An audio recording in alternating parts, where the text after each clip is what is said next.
আপনারা দেখতেছেন যে আমরা 6000 পিস পাতাকপির চারা বুকিং করতেছি।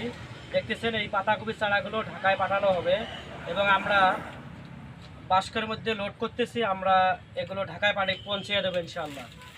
আপনারা যারা নিতে চান আমাদের স্ক্রিনে দেওয়া নাম্বারে যোগাযোগ করতে পারবেন এবং বাংলাদেশের যে কোনো জায়গায় আমরা ডেলিভারি দিয়ে থাকি।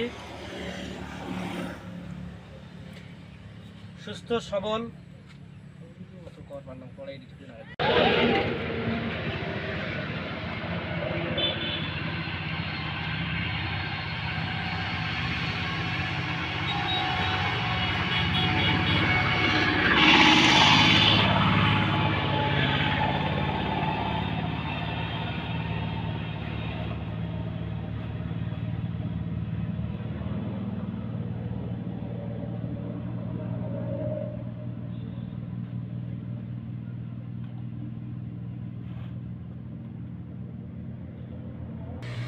আপনারা যারা নিতে চান আমাদের স্ক্রিনে দেওয়া নাম্বারে যোগাযোগ করবেন। ইনশাআল্লাহ বাংলাদেশের যে কোনো জায়গায় আমরা পৌঁছে দেবো ইনশাআল্লাহ।